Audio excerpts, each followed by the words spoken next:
এটা কে, কানাই না স্বপন? বলছি, আগে কদিন সঙ্গে থেকে কি শিখলি বল? কোন অবজারভেশন?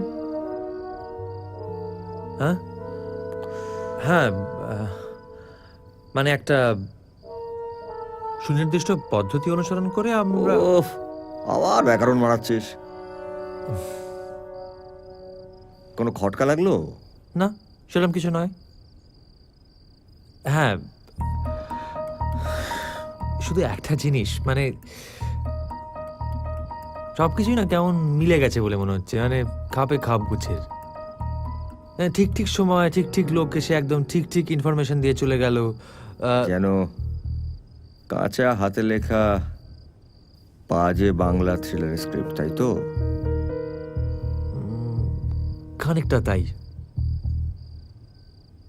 ও আরেকটা কথা, মানে যদি অভয় দাও তবেই বলি।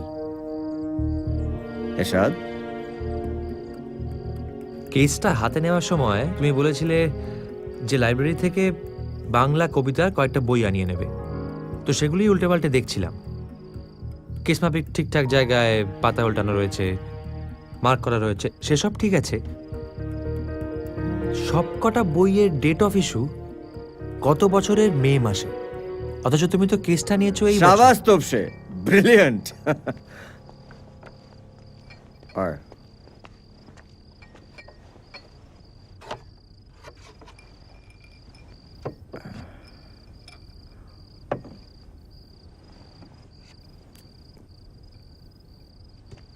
তুই যা।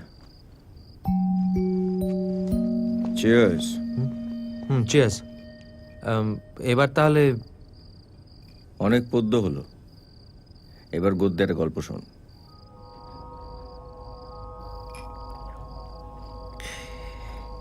একটা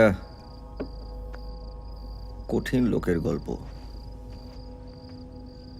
জীবনে সে একটা জিনিস জানতো,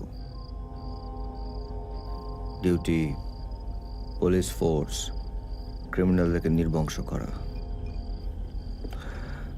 লোকে ভয় কাঁপতো, আর যে বকচোদ কাঁপতো না তার শেষমেশ। সর্বনাম থেকে সরে আসতে পারো, এই মানুষটিকে আমি খুব ভালো চিনি। তাই বুঝি? আচ্ছা বলতো, ওই লোকটার সবচেয়ে প্রিয় গন্ধ কি? গন্ধ? ভাল চিনিস। বৃষ্টির পর সোদা মাটি নয়, নতুন বই নয়, পেট্রোল নয়, অন্ধকারে চুন খসে পড়া, ধুলো মাখা দেওয়ালে কয়েদিদের পেচ্ছাপের গন্ধ,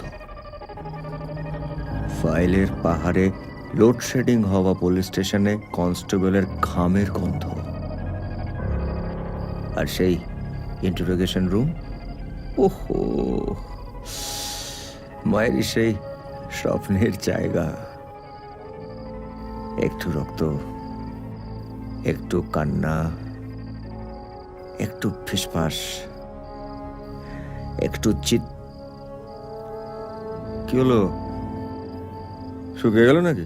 একবার বল, নেই তোর কেউ নেই, কেউ নেই, কেউ নেই।